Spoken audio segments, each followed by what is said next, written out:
creo que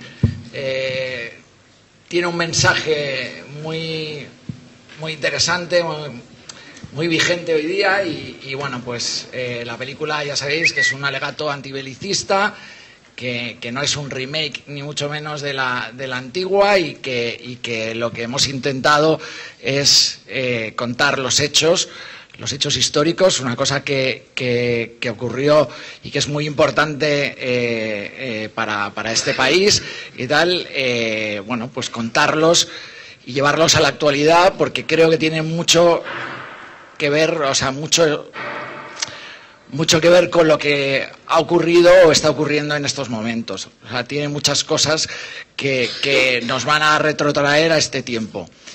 No sé, deciros que para mí es un privilegio, siendo mi ópera prima, tener este pedazo de reparto y que me estén acompañando aquí. Y bueno, pues que nada, que el 2 de diciembre vaya todo el mundo a los cines y demás. No sé, que entre. Que vayan a los cines y que entre. Y que entre a verla. Hola, ¿qué tal? Buenos días. ¿Podías elaborar un poco más eso del mensaje de la equivalencia con lo que está pasando en España ahora? ¿Qué es lo que te parece a ti que es el espejo de nuestra actualidad? Bueno, pues ahí habla de una situación, 1898, todos sabemos que fue un año muy conflictivo y muy importante para la historia de este país y bueno, pues había situaciones que son en cierta forma paralelas a lo que está ocurriendo hoy día. Hay un momento de desencanto del pueblo, bueno, pues porque los dirigentes y los políticos de ese momento miraban hacia otro lado y bueno, pues eso creo que también ocurre en la actualidad. Curiosamente también había un momento en el que no había gobierno, que había una regenta, que estamos hablando también de un momento en el que se estaba desmontando el imperio. Y ahora mismo estamos viviendo, desgraciadamente, un momento en el que la Europa se está desgajando y ese sueño, digamos, europeísta se está viniendo abajo. Y bueno, pues creo que efectivamente, cuando uno ve la película, pues tiene muchas cosas que le llevan a pensar en la situación actual. Es verdad que la historia siempre dice que si la refrescáramos no cometeríamos los errores que cometemos, ¿no? Bueno, pues eso. Es un poco... a mí me parece que la película cuenta cosas muy contemporáneas.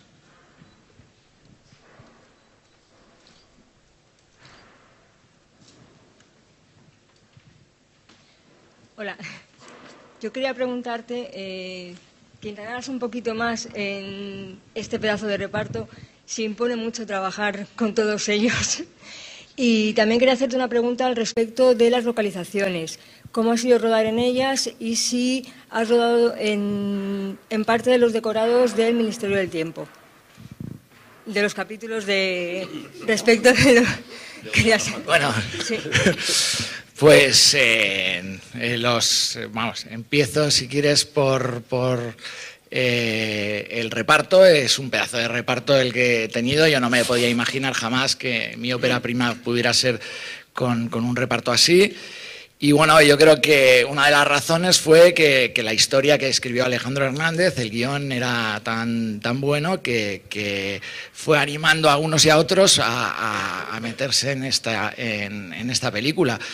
Es verdad que bueno, pues por arriba y por abajo, digamos, tenemos repartazo porque están los actores consagrados y también tenemos a las jóvenes promesas que yo creo que capitaneados por Álvaro Cervantes, que se sale en la película, pues tenemos a Patrick Criado, a Miguel Herrán, a Ricardo Gómez, a Emilio Palacios y a Alexandra Masancay, que bueno, pues que van a dar mucho que hablar y que yo creo que es el futuro del cine.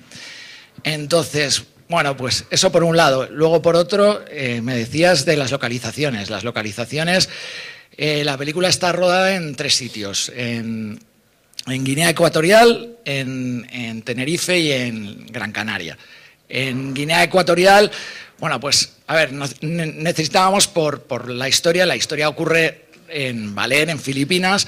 Es verdad que a Valer no íbamos a ir porque además de que estaba muy lejos y evidentemente era muy caro, estamos hablando prácticamente casi de las antípodas de España. Aparte en Valer hay una anécdota curiosa y tal, que es que en Valer se rodó o se intentó rodar Apocalipsis Now, la peli de Francis Ford Coppola, y los decorados llegó un tifón y se los llevó todos por delante, con lo cual, bueno, tuvieron un año parada la peli y ya cuando la consiguió de nuevo financiación la tuvo que rodar en Santo Domingo. El caso es que, bueno, pues no íbamos a caer dos veces en la misma historia, con lo cual buscamos una opción más fácil y estuvimos valorando, pues si Colombia, también había posibilidad de Santo Domingo, y había una más cercana que era Guinea Ecuatorial, pero tenía el reto de que no se había rodado nunca allí. Y entonces, bueno, pues yo en eso creo que tanto Enrique Cerezo como Carlos Bernases y tal, les ponía un poco la cosa de intentarlo, y así fue.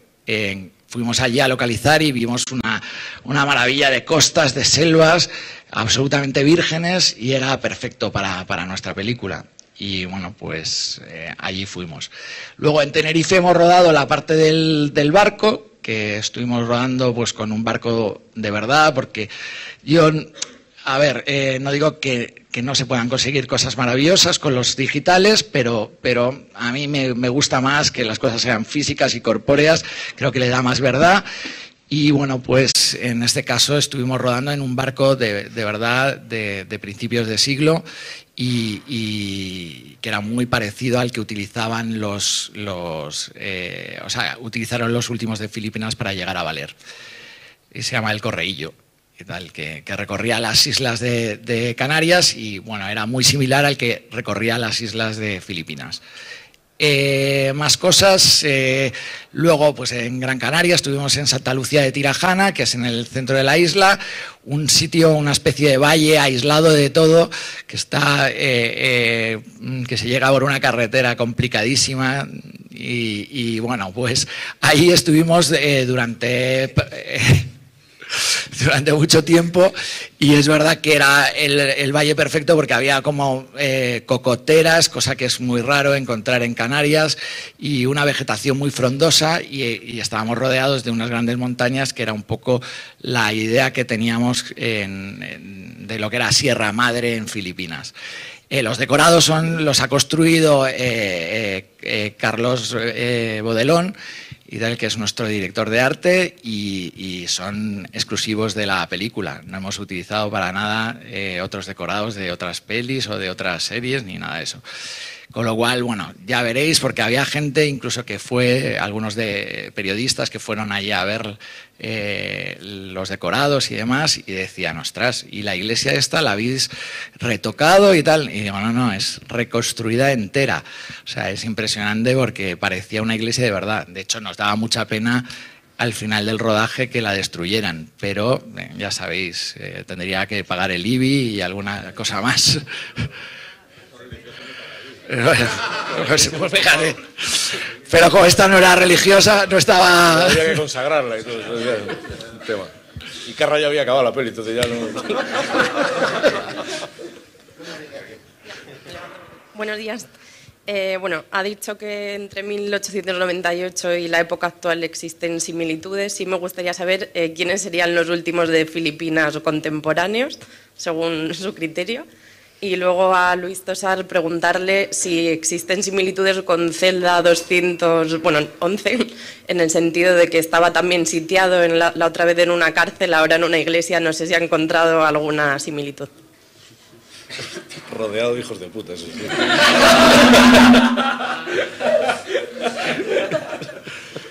Bueno, similitudes, en los últimos de Filipinas yo creo que hay muchos. Simplemente hay que pensar un poco. Os lo dejo ahí para que lo penséis. Sí, no, la verdad es que no me venía así a la cabeza Celda en ningún momento. No sé, no me parecía que tuvieran mucho que ver las historias, sí, evidentemente encerrados en un espacio bastante reducido, pero no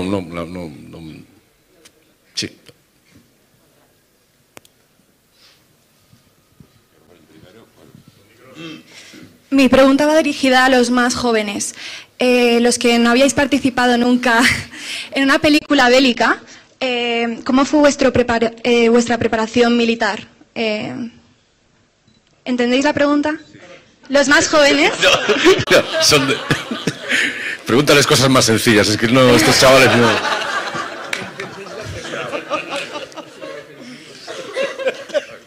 Bueno, creo que por un lado o por otro alguna relación con lo bélico en la ficción hemos tenido, pero no de esta envergadura. Yo justamente con Salva estuve en Los Nuestros, una miniserie sobre boinas verdes.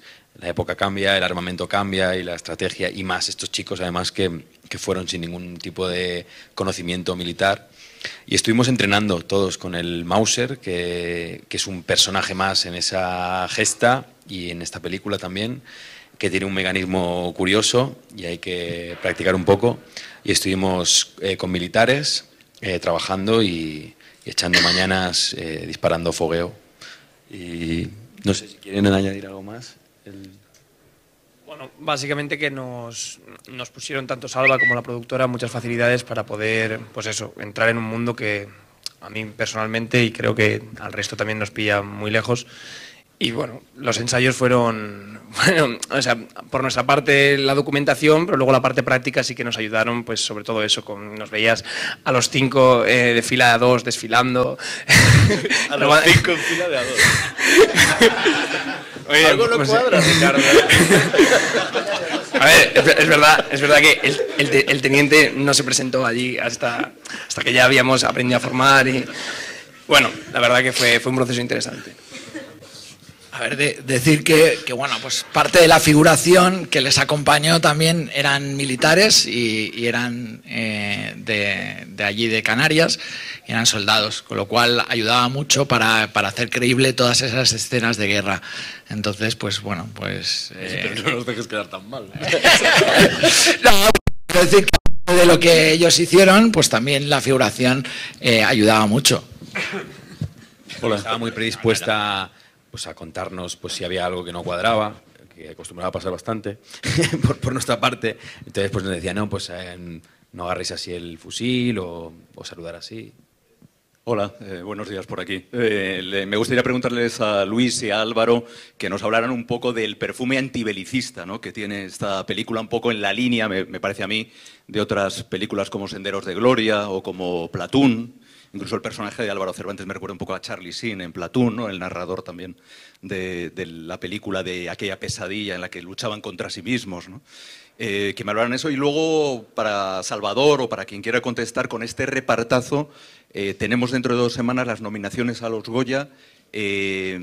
¿Pensáis, esperáis que haya premio, que haya nominaciones a los Goya para las películas, en especial para el gran trabajo actoral que tiene la película, aunque no sea muy paritario, pero bueno, eso es otra cosa?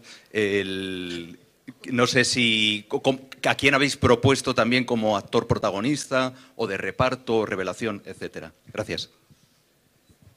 Bueno, empiezo yo. Ahora Álvaro va a hablar realmente bien de la situación y yo simplemente explico un poco que sí, creo que tiene un halo antibelicista la película, en el sentido también de que hablamos de lo absurdo de la guerra, básicamente desde cualquier lugar desde el que se mire, ¿no? Aquí hay unos señores que firman 4 papeles y a partir de ahí empieza la desgracia para miles y miles de personas, que además puede ocurrir en cualquier parte del mundo, ¿no?, como en este caso en Filipinas. Unos señores que venían, pues, por ejemplo, de Extremadura, o de Andalucía, o de algún pueblo de Galicia o de Castilla, que de repente los desplazaban miles y miles de kilómetros, aparecían en un lugar completamente diferente, hablando además en 1898, en el confín del mundo, señores perdidos, aterrorizados, y que no entendían muy bien qué hacían allí. Y a medida que pasa el tiempo, lo entienden cada vez menos. Supongo que eso, extrapolado y traído a nuestro tiempo, debe ser exactamente lo mismo que le ocurre a cualquier soldado en cualquier conflicto en cualquier parte del mundo. Y, por supuesto, ni que hablar de los civiles, a los que les toca, digamos, en medio de todo este quilombo, ¿no? En este caso, por ejemplo, eran los civiles filipinos, que supongo que nos verían a los españoles como auténticos extraterrestres, sin pintar nada en ese lugar, que es la misma sensación que les empieza que se empieza a producir en los soldados. Y hoy en día supongo que cualquier civil, pues, sin ir más lejos en Siria, pues tendrá una sensación parecida, decir, ¿qué pinto yo en todo esto y por qué me ocurre esto a mí, ¿no? Y al final, bueno, pues la responsabilidad ya sabemos dónde está. Hay unos tipos que nunca sabemos muy bien quiénes son, pero que en algún momento han decidido algo que tiene que ver con la desgracia para miles y miles de personas. El personaje de Carlos, que interpreto, está escrito por el guionista, obviamente, pero que el guionista en ese sentido lo escribió desde vivencias muy personales. Él es cubano, estuvo en la guerra de Angola, le tocó estar prácticamente como a este personaje, a Carlos, y él tenía desde muy jovencito ese sueño de ser cineasta, de ser artista. Entonces, en ese sentido, yo creo que también recoge esa sensibilidad de una manera muy profunda y que aún choca más, ¿no?, en esa guerra, ¿no?, en ese clima de terror, y esa sensibilidad pues artística, esas ganas de ver más allá y de abrir los ojos, pues va a ser una parte fundamental, ¿no?, para contar esta historia, ¿no?, para contar lo que ocurrió ahí. De alguna manera sirve un poco como metáfora, ¿no? También a mí una de las cosas que me gusta de la película es cómo afecta la guerra y el terror a lo humano, pero a lo sensible, ¿no? Y Carlos encarna esa parte. Vale, pues a mí me parece que están todos de Goya. Realmente el reparto es muy bueno, pero además las actuaciones que ves en la peli están muy, muy bien. No sé si alguno de vosotros la habrá visto. Y realmente creo que están todos de Goya. Sí que evidentemente hemos presentado candidaturas y bueno, pues a ver, lo importante realmente es el viernes que la gente el 2 de diciembre vaya a verla y que guste, ¿no? Eso es por lo que hemos hecho esta película, no tanto pensando en los premios, ¿no?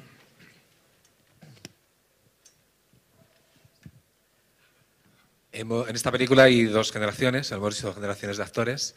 Habéis estado mucho tiempo también en Gran Canaria rodeados de montañas, imagino que con una experiencia de convivencia intensa. ¿Qué tal ha sido la convivencia entre las dos generaciones? Y para los más jóvenes, ¿qué tal son estos señores ya mayores que llevan muchos años haciendo cine? Si os dan bueno... Vamos a quitar de mayores, estos señores que llevan muchos años haciendo cine y que tienen muchas películas a sus espaldas. Señoras, estas viejas.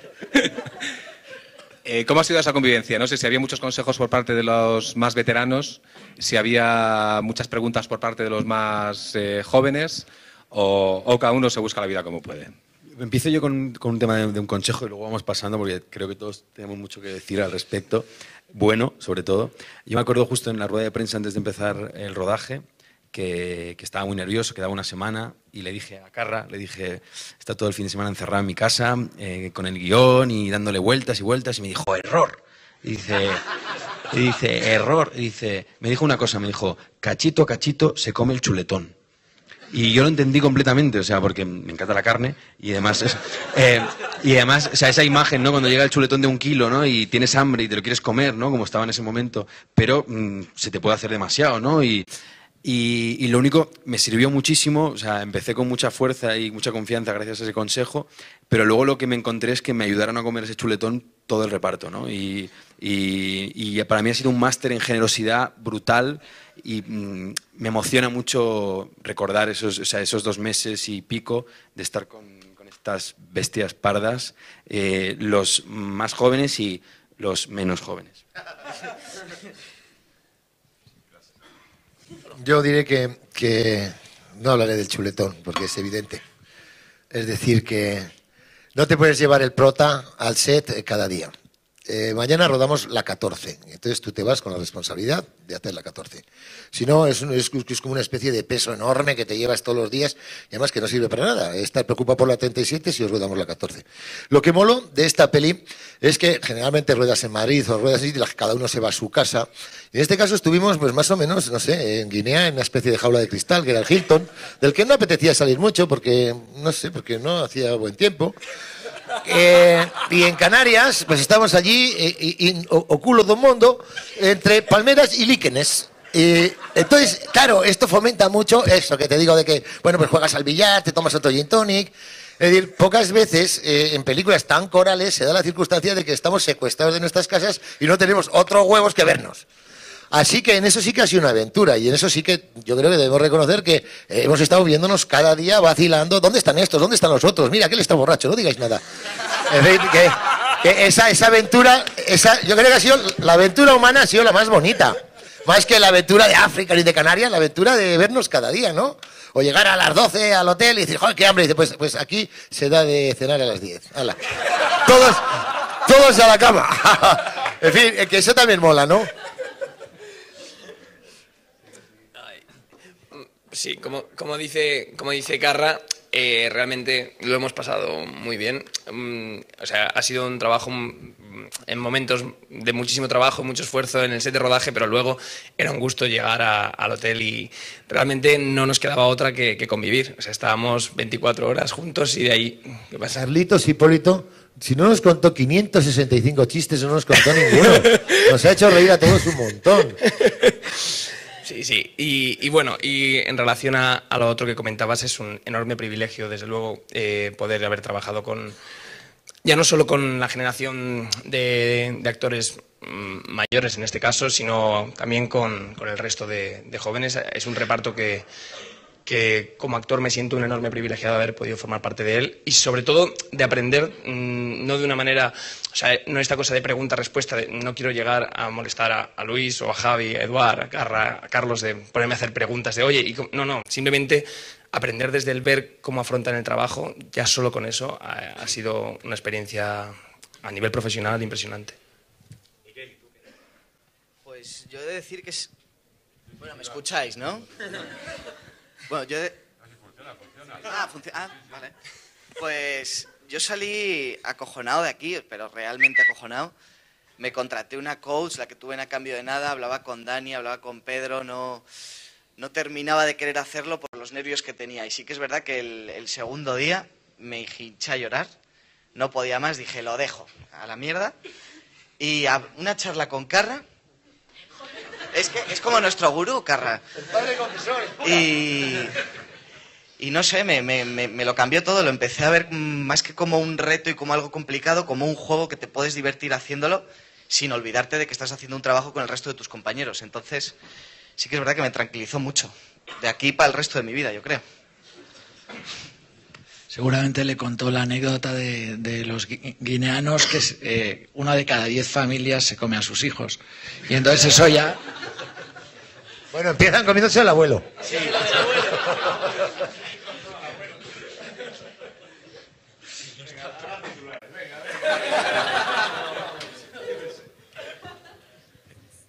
Buenos días, soy José Luis Márquez de Exclusiva Digital. En primer lugar, te doy la enhorabuena, Salvador, porque has hecho un peliculón y me lo pasé genial el otro día.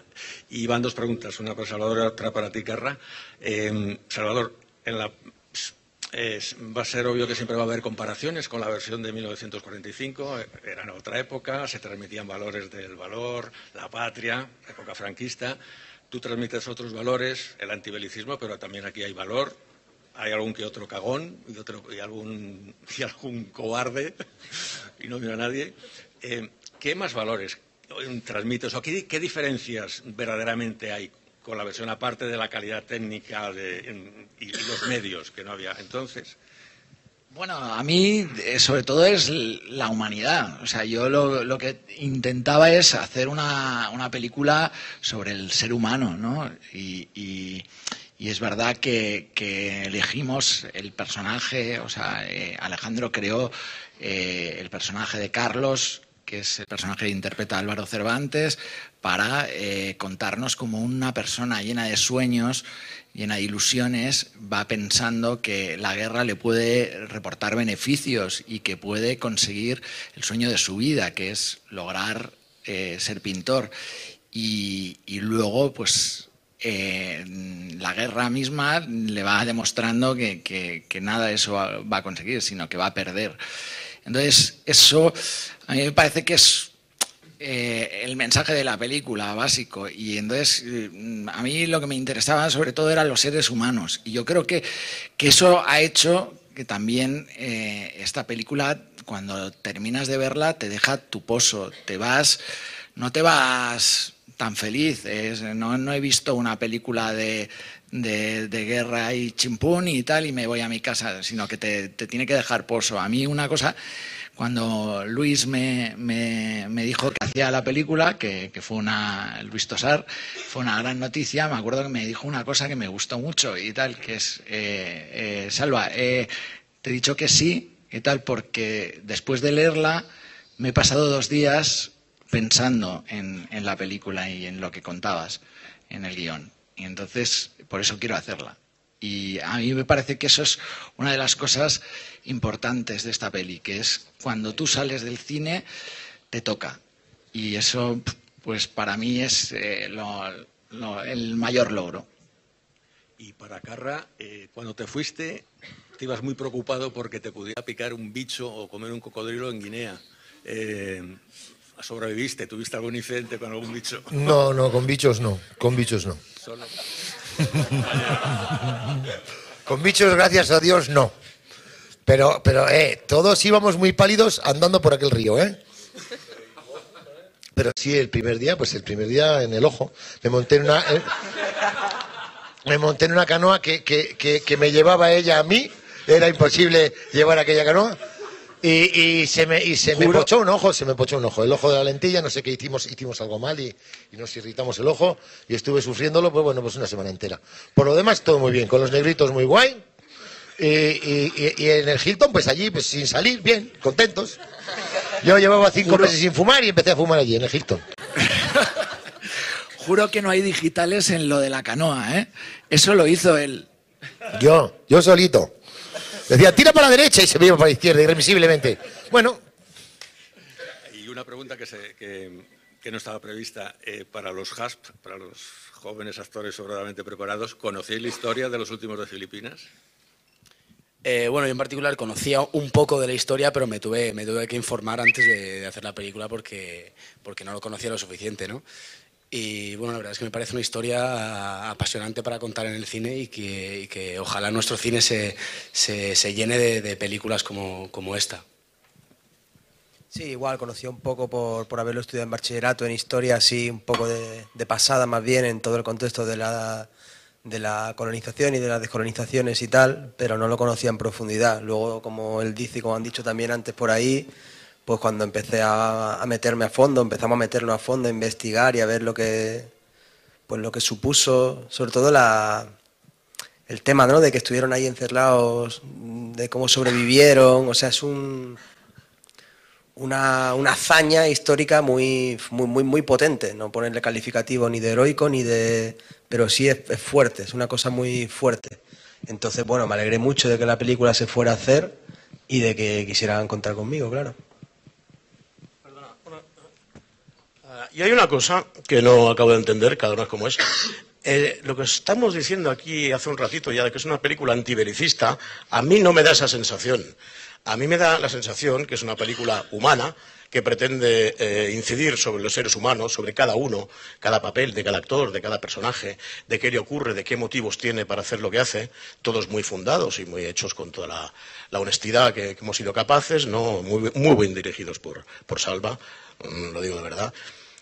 Y que de eso, quizá, al espectador emana que eso es antibelicista. Pero yo tengo la sensación de que no hay ninguna intención de torcer o retorcer lo que ocurrió en función de que parezca antibelicista, sino que es simplemente contar lo que sabemos que ocurrió de una manera humana. El mensaje que salga de ahí es cosa de cada uno. He dicho. De todas maneras, una cosita solo. Yo estaba pensando que hace relativamente menos de... Yo hice el servicio militar obligatorio. Bueno, entonces, y eso ha sido, no sé, dejó de serlo hace, no sé, 15 años, 20 años, relativamente poco. Si a alguien le va la marcha y le gusta vivir una vida de dar órdenes y recibir órdenes, y si no las recibes eres un insumiso, y si desertas te pego un tiro y te fusilo, pues si le va la marcha, sarna con gusto no pica. Pero mirad qué suerte tenemos a día de hoy, que al que no le gusta esa marcha no le gusta. Ponernos en la situación, y digo, lo que le puede parecer al espectador de antibelicista, ¿no? El hecho de que ha acabado la guerra hace 100 años, o hace 100 y pico días, Y estamos fusilando de una manera amable para que no sufran, pegándoles un tiro en la cabeza mientras duermen a hombres que no han desertado de una guerra toda vez que esa guerra ha acabado. Yo como espectador, si veo eso, sí que digo, joder, macho, esto de la obediencia de vida del ejército y de que te fusilen y de no poner desertar y de decir, oye, tú que me lo pienso mejor y me voy para casa, pues no, no es posible. Es decirte, sí que va, sí que tiene un olfato lógicamente antibelicista, a mi entender, a mi entender. El hecho, pero no la intención. Ah, no digo que esté en nuestra intención, pero digo que el espectador sí que puede ver, decir, hostia, esto del ejército es un rollo. Es un rollo si te van mal dadas, ¿sabes? Pero sí que es un rollo. Por aquí. Sí, aparte del personaje de Carlos, que sí que se ha descrito un poco, ¿podéis resumir qué personaje interpreta cada uno? ¿Cuál es el papel de cada uno? Yo soy el capitán Enrique de las Morenas todo el rato que me dejan. Nada, soy el capitán y voy con mi perro a la guerra. Me gusta mucho mi perro, es muy lindo. Estoy con él ahí. Pocas cosas os puedo desvelar que no pueda desvelar. Soy el que manda ahí, creo que tiene un gran sentido militar y algunas que otras cosas más, entre otras que le gustaría volver a casa al terminar la guerra a este personaje. Y a este le parece que a algunos igual les gustaría ganar medallas, ¿no? Que es otro caso. Poco más puedo decir. Yo, al contrario que Eduard, interpreté varios personajes, pero el que más interpreté es Martín Cerezo, que es un subalterno de Eduard, es el teniente y es un hombre que en un momento dado, bueno, adquiere una cierta responsabilidad en la historia y es probablemente el más empecinado en mantener el sitio de Valer porque está convencido de que, bueno, de que les están contando una milonga desde fuera e intenta que no se la metan doblada, ¿no? Es un hombre de carrera militar, es casi lo único que tiene, con lo cual lo defiende casi hasta las últimas consecuencias, un tipo recio, sólido. No muy transigente en realidad, pero que bueno, que también de alguna manera pues humanamente va sintiendo lo que está ocurriendo a su alrededor y cómo se desmorona poco a poco lo que, digamos, esa solidez con la que habían llegado a Valer, ¿no? Y como gente muy joven, en muchos casos, está perdiendo la dignidad absolutamente y casi la condición de que los reconoce como humanos, ¿no? A su alrededor. Y a partir de ahí, bueno, pues empieza a tomar decisiones, unas mejores que otras, ¿no? Yo interpreto al sargento Jimeno, que es un militar que se queda español de España, que se queda colgado del destacamento anterior, que fue masacrado por los filipinos, y es un hombre con un sentido del honor y un amor exacerbado a la patria, y que se suma a la causa de Martín Cerezo. Al hilo de lo que decíais antes de contar la historia de los últimos de Filipinas, yo creo que es muy importante que nuestro cine no deje de contar episodios históricos de este país y tanto que se nos machaca y tanto que se nos critica a los que hacemos cine, que somos muy pesados con la guerra civil, yo creo que hay que contar historias y episodios históricos desconocidos, sobre todo para la gente joven, o no tan conocidos o que no se ha ahondado tanto en el cine. Y esta es una muy buena oportunidad para conocerlo y para ver el buen cine que se hace en España. Bueno, pues mi personaje es el teniente Vigil, que es el médico de este destacamento. Bueno, evidentemente pensando que es un médico, pues en unas circunstancias como las que les toca vivir a esta gente, os podéis imaginar que el personaje lo pasa especialmente mal porque ve morir a muchos pacientes a los que no puede salvar, porque no tiene los medios necesarios. Y es un personaje que a medida que avanza la película pues va representando un poco la sensatez frente a la obsesión que se produce en el personaje de Luis Tosar. Y bueno, pues esto es lo que hago. Mi personaje es Teresa, que es la mujer de la película. Y bueno, es una mujer nativa de Filipinas de Valer. Es valiente, muy brava, muy inteligente y avanzada a su época. Ella no considera su cuerpo como un templo, sino ella, bueno, vive en esa situación de guerras, con lo cual su personalidad y toda su manera de pensar está muy condicionada a esa situación y representa al bando filipino. Así que, bueno, es la que va a dar un poquito de guerra, pero en realidad lo que quiere es que se acabe la guerra y que llegue la paz. En mi caso, el personaje que interpreto es José. Y, bueno, digamos que digamos que pues de los 4 chavales, aparte de Álvaro, una cosa que intentamos al principio fue distinguir mucho las personalidades de cada uno. En mi caso, bueno, pues José es uno de los militares que le ha tocado ir a Filipinas, que realmente él quiere ir. Él cree en el imperio, es una persona muy religiosa, realmente patriota, y es optimista. Cree que tiene que llegar allí para defender el imperio español, y bueno, todo lo que acontece en la película pues le va a suponer una transformación de sus pilares ideológicos de alguna manera. Yo interpreto al soldado Carvajal. Es un chaval de campo que se las ve en la guerra sin comerlo ni beberlo, pero al tío le apetece porque le mola todo el rollo de la caza, las armas y tal. Es verdad, al tío le mola. ¿Yo qué le voy a hacer? Y luego el pobre hombre, pues cuando llega y ve todo el percal en el que se ha metido, pues poco a poco se le va quitando la motivación y el chaval acaba ya que se quiere ir, pero vamos, por donde sea. Y ese es Carvajal. Ah, bueno, y sabe tirar de lujo, es un tirador de puta madre. Bueno, pues yo, Fray Cándido, que es un hombre que ha estado pastando rebaños por Asia. Creo que es un fraile franciscano. Y tiene la mala leche de tener que caer ahí en Valer. Y bueno, pues lo condenan a encerrarse en una iglesia, con lo cual su apostolado se va a la porra. Es decir, nosotros ya somos cristianos y los que quedan por ganar para la causa. Si quiero hacer corderito, los tengo todos fuera. Así que me dedico a dar extrema unciones, que se me da bien. Y bueno, y a pechugar con lo que toca. Bueno, mi personaje es Juan. Es una persona que le enviaron a la guerra contra su voluntad. Creo que es un personaje adelantado a su época. Él no cree en los valores que se le intentan inculcar. Él no cree en España, él no cree en esta guerra que firman unos pocos y que la sufren unos miles de personas, y está totalmente en contra de todos estos valores de la guerra y de España. El mío un tipo simpático, sencillo, se llama Moisés, es andaluz, mucha formación no, más bien del caso de los que ha explicado Luis, que estaría allí o como el de Miguel, en el campo o en la obra o por ahí, y de pronto se ve en la selva metiendo tiros. Un chaval especial que destaque tampoco, un chaval normal. Algo que sí es especial en él es que pues, en el orden en el que van pasando las cosas, el doctor no puede salvarlos, el fray le da la extrema unción y Moisés los entierra.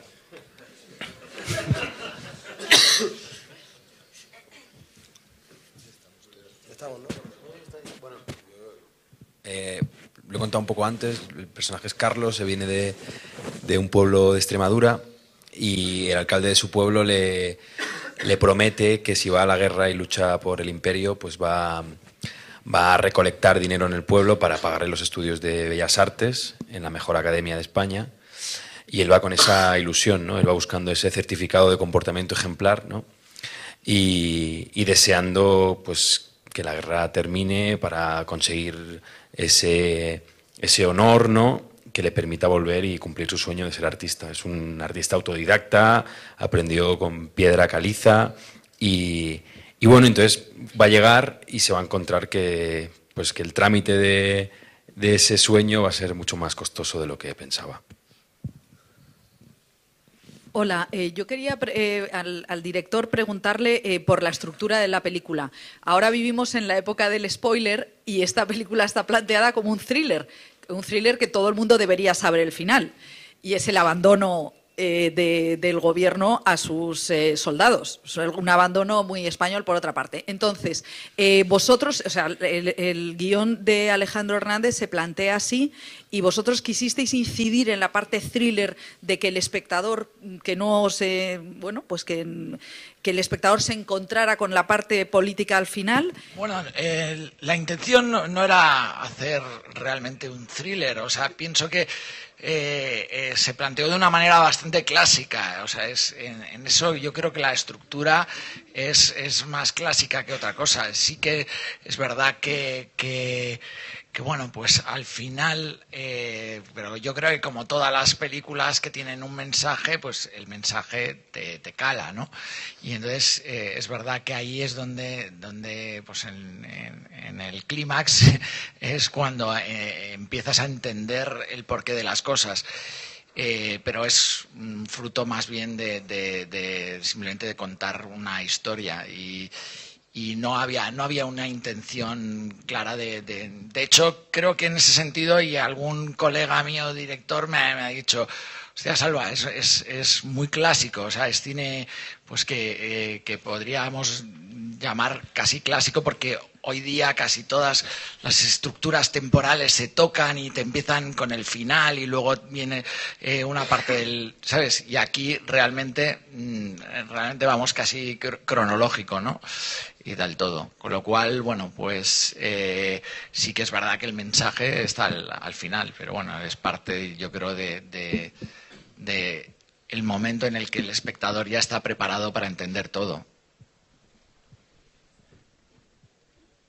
Hola, mi pregunta es para Emilio, para Patrick, para Miguel y para Ricardo. ¿Os sentís las nuevas promesas del cine español?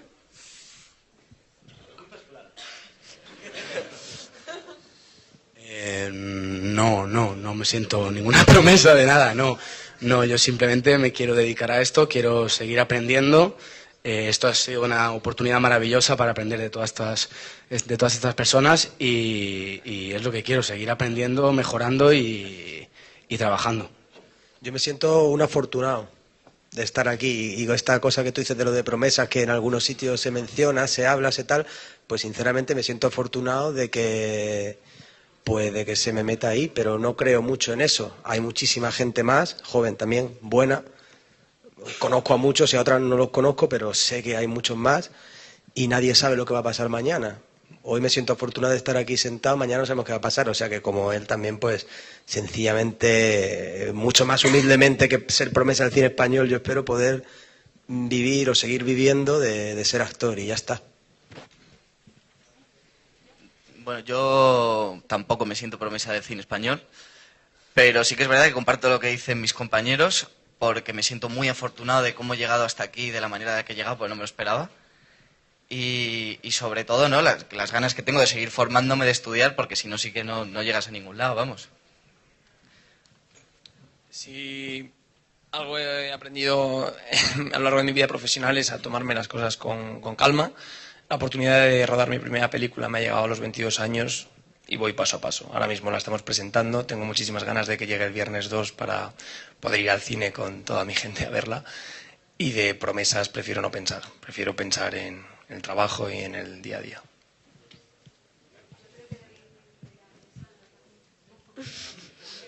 ¿Tú te sientes promesa? Yo también me siento promesa.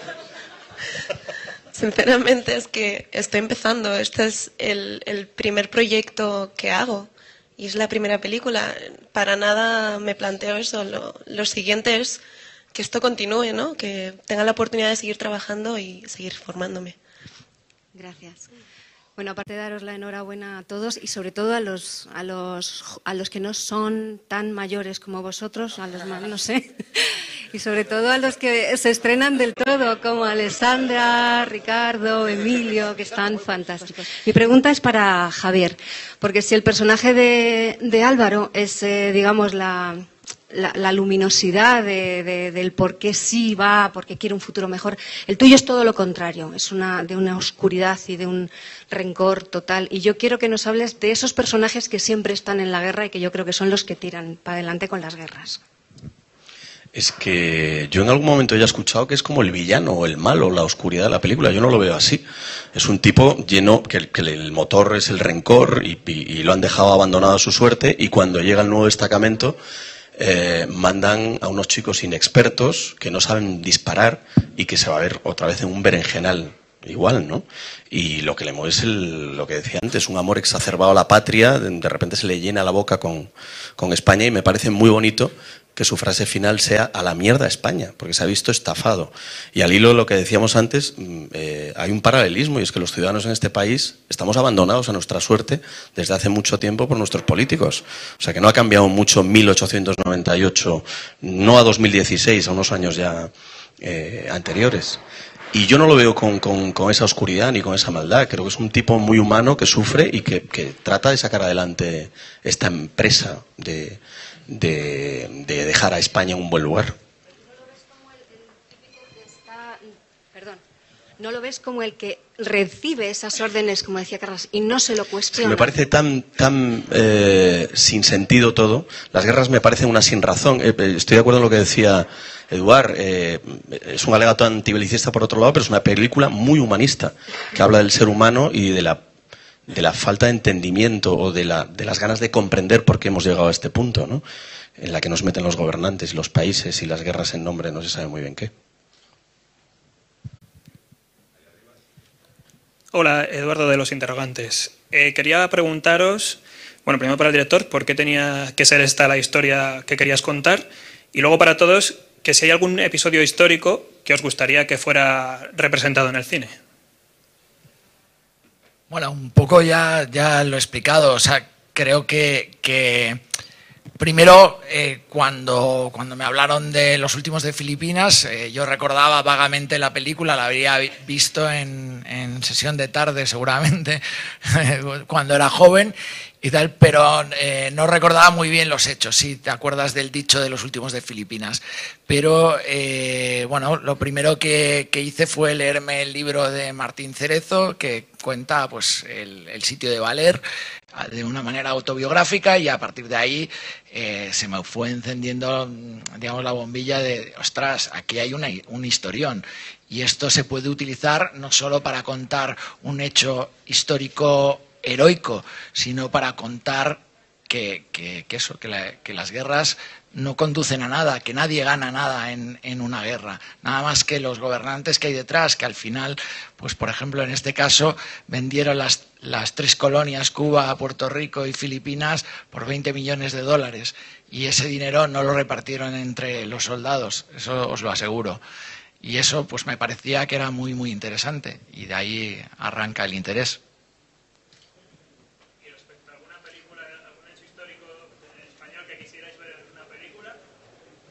A mí me encantaría, más que hecho histórico, que se hablase o que se hiciese un cine más político. El año pasado vi la película acerca de Bárcenas, me parece que es un gran acierto, aunque luego quizá no funcionó demasiado bien en taquilla, pero hace nada hemos podido ver la última de Ken Loach, yo Daniel Blake, y yo apuesto por ese cine. Lo que pasa es que es una pena que las cadenas de televisión a veces no van de la mano con esos proyectos y es muy, muy difícil encontrar la financiación, pero creo que hay abundante material en este país como para hacer cine político. Ojalá que se haga. Sí.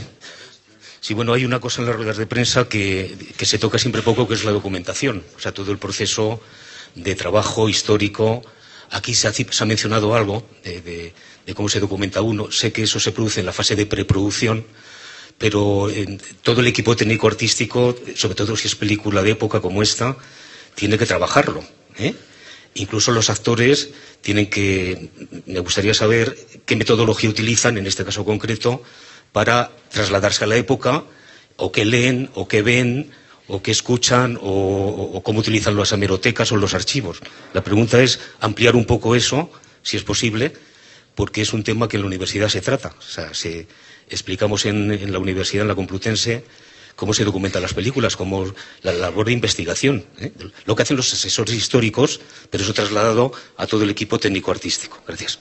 Vale, por un lado te cuento que bueno, pues sí que hemos contado con la ayuda y la colaboración de 2 historiadores que, bueno, pues leyeron el guión y nos dieron un montón de ideas que nos ayudaron, porque además muchas veces la realidad es incluso más sorprendente que la ficción. Y pues por ejemplo, bueno, estas dos personas es Miguel Ángel de la Asunción y Miguel Leiva. Y bueno, pues estos nos dieron datos como por ejemplo lo de que el capitán de las Morenas iba con un perro, con su perrito y tal a la guerra, eso es real. O sea, hay momentos que dices, no me lo creo, y tal, que alguien se pueda ir con un perro a la guerra y tal, pues él sí iba con él. Y eso no servía, y efectivamente también es histórico y es real que ese perro, el día que se murió él, al día siguiente se lo comieron. Y entonces, bueno, hay un montón de datos históricos en la peli que están asesorados y ratificados y tal por estos historiadores, y no quiero hacer más spoilers. La construcción de decorados, Carlos Bodelón, se guió por fotografías de la época de la propia iglesia, está reconstruida tal cual era, o sea, absolutamente siguiendo digamos la estructura de la iglesia original. Entonces sí que hemos intentado en la medida de lo posible ser rigurosos. Yo creo que también, bueno, pues los actores lo han hecho, y bueno, paso la palabra para que comenten. En el caso de los personajes más jóvenes, son personajes que son ficcionados. Hay 3 personajes que son personajes reales, que es el del capitán, los tenientes, pero el resto son personajes que de alguna manera encarnan a ese grupo de soldados, ¿no? Pero con distinto nombre y distintas vivencias, ¿no? Que las que vivieron. Y entonces, en ese sentido, pues hemos buscado también material que nos pudiera un poco evocar, ¿no? a ese momento y a lo que vivieron, ¿no? Entonces, si buscas, encuentras libros. Hay un libro, por ejemplo, de cartas que me gustó mucho, eran de soldados de Baracaldo, porque se había editado ahí y tal, y era unas cartas que mandaban los soldados a sus familias, ¿no? Entonces, bueno, ves realmente esa humanidad y ves los chavales que eran, ¿no? Hay un diario de un sargento extremeño, Filipinas, no era de los últimos, pero veías un poco cómo vivió ese contraste, ¿no? de salir de ese pueblo extremeño y encontrarse en la jungla, ¿no? Entonces sí que todo eso te va dando como un aroma y una noción de lo que pudo llegar a ser. Y luego pues el guión está muy bien escrito y hay mucho trabajo detrás como para que poder llegar a sentir y a vivir lo que vivieron esa gente, ¿no?